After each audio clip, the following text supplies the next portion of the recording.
ख्यालों में खोए शिवम को अचानक औरतों के हंसने की आवाज आती है।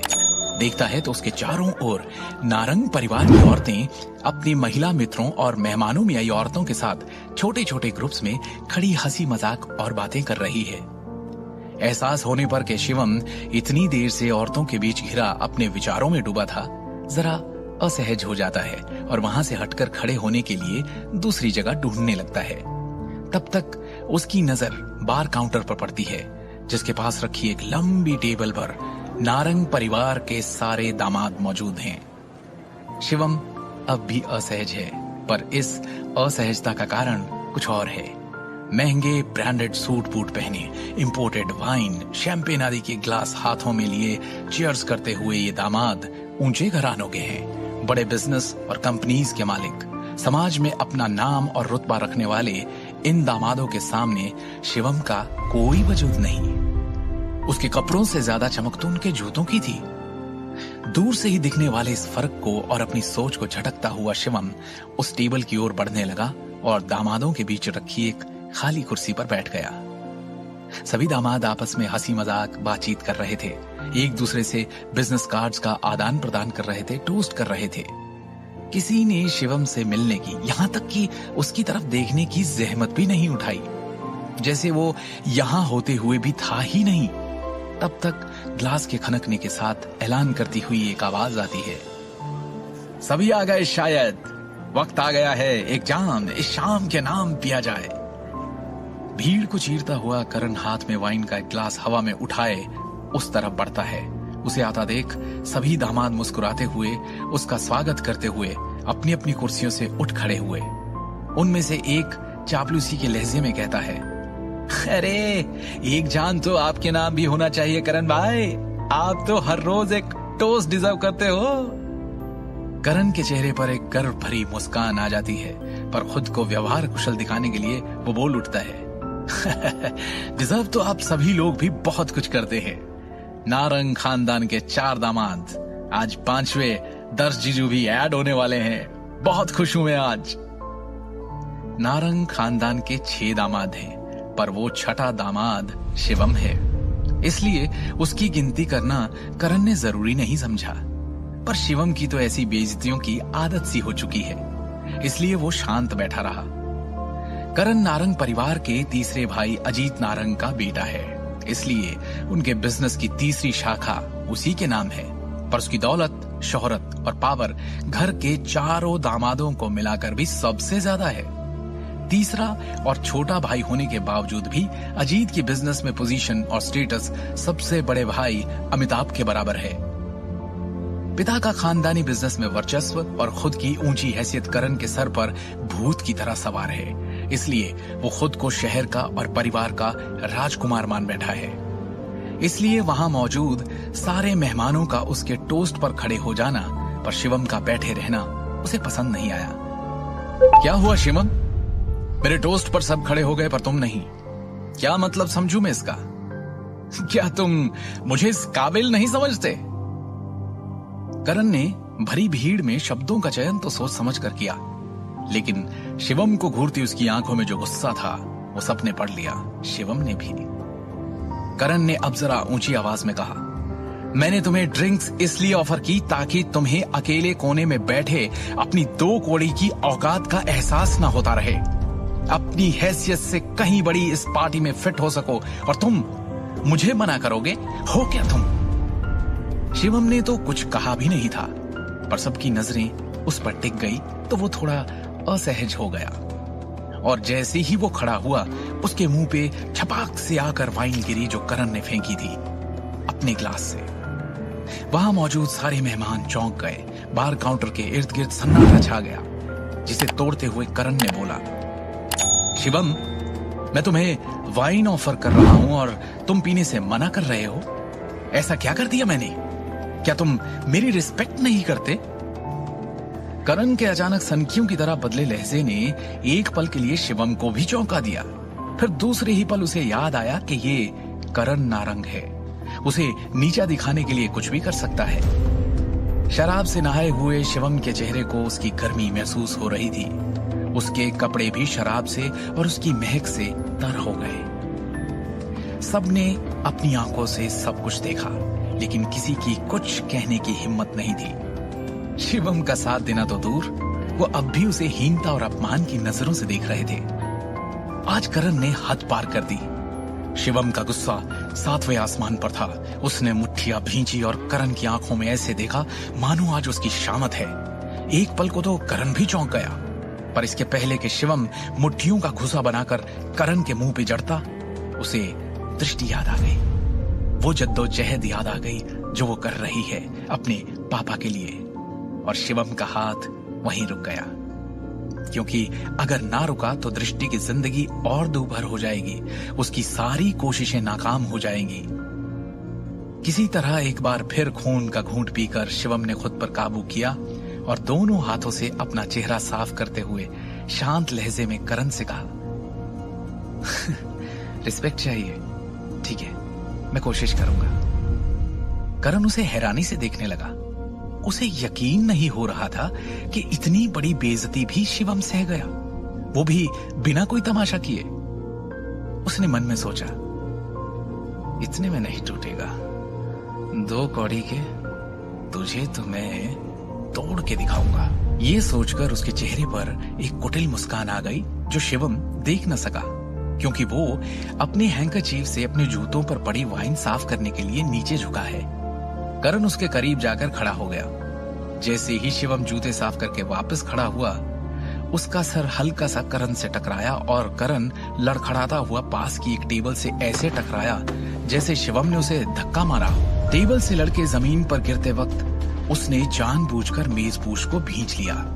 जैसे ही वो गिरा, मेजपोश भी खींचा और उसके साथ टेबल पर रखी तमाम शराब की बोतलें, लोगों के लाए कीमती तोहफे और भी बहुत सी कीमती चीजें जमीन पर आ गिरी।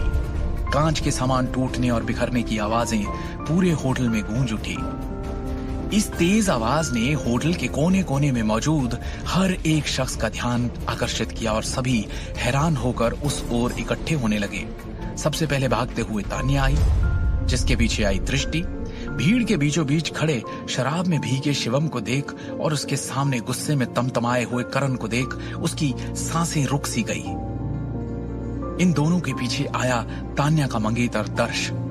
शिवम, करण और दोनों के आसपास का मंजर देख दर्श का चेहरा उतर गया।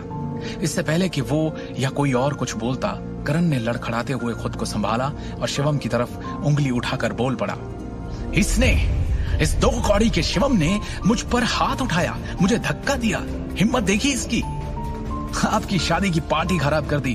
दर्श जीजू, मुझे तो लगता है इसके सर पर बगावत सवार हो रही है। शिवम की ओर देखते हुए फनफना कर कहता है, क्यों हमसे बगावत करेगा तू? नारंग से औकात भूल गए अपनी। दृष्टि को तो जैसे काटो तो खून नहीं। दर्श शिवम की ओर बढ़ता है, अपने गुस्से को काबू करते हुए उससे पूछता है, शिवम, ये सब क्या है? सबकी नजरें शिवम पर है, जो उसे असहज कर रही हैं। फिर भी वो हिम्मत रखते हुए पूरी सच्चाई और ईमानदारी से अपनी सफाई में कहता है, मैंने कुछ नहीं किया, करण अपने आप गिरा था, मैंने तो उसे उंगली तक नहीं लगाई। तो करण ऐसा क्यों कह रहा है कि तुमने उसे मारा? क्या वो झूठ बोल रहा है? दर्श ने शिवम के मुंह से सच सुनने की उम्मीद में गंभीरता से पूछा। मेरी बात पर यकीन नहीं तो इन सब से पूछ लो दर्श। इन सब ने देखा यहां जो भी हुआ, मैंने कुछ नहीं किया। शिवम ने बिना हिचकिचाए दर्श से कहा। तब तक करण बीच में शिवम पर इल्जाम लगाता फिर बोल पड़ा, अगर ये मेरी बहन और आपकी शादी की पार्टी ना होती दर्श जीजू, तो आई स्वेयर आज मैं इसे कहीं का ना छोड़ता, हाथ पैर तोड़ देता इसके। दर्श ने करण की पूरी बात सुनी और फिर नारंग के बाकी दामादों की ओर मुड़कर उनसे शांति से पूछा, मेरी समझ में कुछ नहीं आ रहा है, प्लीज आप लोग बताइए एग्जैक्टली हुआ क्या था। करण ने कुछ सेकंड्स के लिए चालाकी से सभी दामादों से नजर मिलाई और वो समझ गए कि क्या कहना है। जैसे ही करण ने कहा, मुझे तो लगता है शिवम ने फ्री की ड्रिंक्स देखकर कुछ ज्यादा ही पी ली। हाँ, खुद भी पी और कपड़ों को भी पिलाई। एक दामाद बोल पड़ा। दूसरे ने कहा, देखिए ना, इसके पूरे बदन से शराब की महक आ रही है। अरे इतनी पीना क्यों कि होश खो दो। तभी तो ऐसे ही उठकर आया और करण भाई पर हाथ उठा दिया। बाकियों ने भी गंभीरता के साथ हाँ में हाँ मिलाई। हाँ, हमने भी देखा, शिवम ही आया था करण भाई से पंगा लेने। शिवम हतप्रभ सा खड़ा उनकी ओर देख रहा है। उसे यकीन ही नहीं हो रहा कि उसके साथ खड़े लोग इतना बड़ा खेल खेल गए। फिर उसे ख्याल आया कि क्यों नहीं खेलेंगे, वो तो करण के ही मोहरे हैं। करण इस खानदान का सबसे मजबूत खिलाड़ी जो है, उसके खिलाफ जाना मतलब सब कुछ दांव पे लगाना, वो भी मुझ जैसे के लिए जिससे उन्हें कुछ नहीं मिलने वाला। ये सोच उसके चेहरे पर एक मुस्कान आ गई। इसके बाद उसने होंठ सिल लेना ही बेहतर समझा। कुछ पलों के सन्नाटे के बाद मेहमानों ने बड़ी बेरहमी से अपने व्यंग्य के तीर शिवम पर छोड़ने शुरू किए। कैसा इंसान है ये, हाउ लो क्लास। अरे मेरी तो समझ में नहीं आ रहा ये पार्टी में आया कैसे, नारंग ने आने कैसे दिया। इनमें से एक आवाज ने शिवम का ध्यान अपनी ओर खींचा। किसी लायक नहीं हो तुम, कम से कम ऐसी नालायकी तो मत करो। ये दृष्टि थी जिसकी आंखों में शर्म और गुस्से के आंसू थे। शिवम की ओर बढ़ते हुए वो गुस्से से कहती है, पूरी पार्टी खराब कर दी तुमने, क्यों शिवम? शिवम ने जो किया उसके बाद वो यहाँ जो करने आई थी वो कैसे करती? किस मुंह से तान्या और दर्श से अपने पापा के लिए मदद मांगती? शिवम अभी के अभी तान्या और दर्श से माफी मांगो। दृष्टि की भीगी आंखें देख शिवम गुस्से में अपने दांत पीस कर रह जाता है। फिर खुद को शांत करते हुए उसके कहने पर तान्या और दर्श की तरफ मुड़कर शांति से कहता है, मुझे ऐसा नहीं करना चाहिए था, आपकी पार्टी खराब करने के लिए आई एम रियली सॉरी। ये सुनकर करण की हंसी छूट जाती है, पर वो उसे दबाते हुए सोचता है, मैंने कहा था ना टिक नहीं सकता तू इस पार्टी में, मैं टिकने दे कैसे सकता हूं, लेकिन भगाने के पहले ये खेल खेलना भी जरूरी था, वरना मेरा टाइम पास कैसे होता। यहां तान्या शिवम के पास आती है और कहती है, एक तो तुमने इतना बड़ा तमाशा किया, ऊपर से मेरे भाई को फंसाने की कोशिश भी की। तुम्हारी इन्हीं सभी हरकतों की वजह से मैं तुम्हारी इज्जत नहीं करती। तान्या गुस्से में थी, पर दर्श शर्मिंदा ज्यादा था। मेरे दूर दूर से आए इज्जतदार गेस्ट की तुमने रिस्पेक्ट नहीं रखी, उनके लाए कीमती तोहफे तोड़ दिए। तुम्हारी इस गलती के लिए मैं माफी तो नहीं दे सकता, मैं इस बर्बादी के तुमसे पैसे भी नहीं लूंगा। तुम बस यहां से चले जाओ और प्लीज दोबारा मेरी आंखों के सामने मत आना। इतना कहकर दर्श दूसरी ओर देखते हुए शिवम के जाने का इंतजार करने लगा। शिवम ने उसकी ओर देखा, फिर उससे बिना कुछ कहे पलटकर चुपचाप बाहर निकलने के लिए दरवाजे की ओर कदम बढ़ा दिए। जैसे ही वो जाने के लिए पलटा, तान्या ने तेज आवाज में दृष्टि से कहा, दृष्टि, तुम अपने पापा की फैक्ट्री बचाने के लिए मेरी मदद चाहती हो ना, तो इस बेकार आदमी को जल्द से जल्द तलाक दो। मैं इसकी शक्ल तक नहीं देखना चाहती, इसे तलाक दोगी तभी मैं तुम्हारी मदद करूंगी। ये सुनकर शिवम के कदम एक पल के लिए रुक गए, पर उसने ना पलटकर ना देखना ही बेहतर समझा और तेजी से होटल के बाहर निकल गया। बाहर निकलकर उसने एक सिगरेट जलाई और सोच में डूब गया कि दृष्टि क्या फैसला लेगी। घर चलें? आवाज सुन शिवम ने चौंक कर पीछे देखा तो दृष्टि खड़ी थी। आंसुओं में उसका काजल फैल गया था, पर उसे वहां देख शिवम को एक सुकून सा मिला। चलते हैं, पर पापा के लिए अब दूसरा रास्ता क्या निकालोगी? दृष्टि ने फिर नाराज होकर कहा, तलाक तो हमारा एक ना एक दिन होना ही है, पर ऐसे किसी दूसरे के कहने पर नहीं, जब मैं चाहूंगी तब। 2 सेकंड की चुप्पी के बाद वो कहती है, पापा के लिए दूसरा रास्ता निकालते हैं, इनसे बात नहीं करनी अब। तुम्हारी बेइज्जती मतलब मेरी बेइज्जती है, तो हम एक ही। दृष्टि के ये आखिरी 4 शब्दों ने शिवम का दिल छू लिया।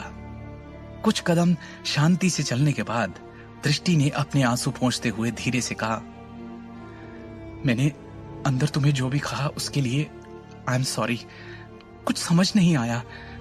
ठंडे दिमाग से सोचा तो लगा कि तुम करण पर बिना वजह हाथ क्यों उठाओगे, और तुम तो पीते भी नहीं। शिवम के कदम वहीं रुक गए। उसने दृष्टि की आंखों में देखकर उससे पूछा, भरोसा है मुझ पर? दृष्टि ने तुरंत कहा, हाँ है। Thank you. इतना कहकर शिवम ने मन में ठान ली कि वो दृष्टि के इस भरोसे को कभी टूटने नहीं देगा।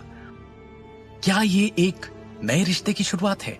क्या दृष्टि शिवम को तलाक देने का अपना फैसला बदलेगी?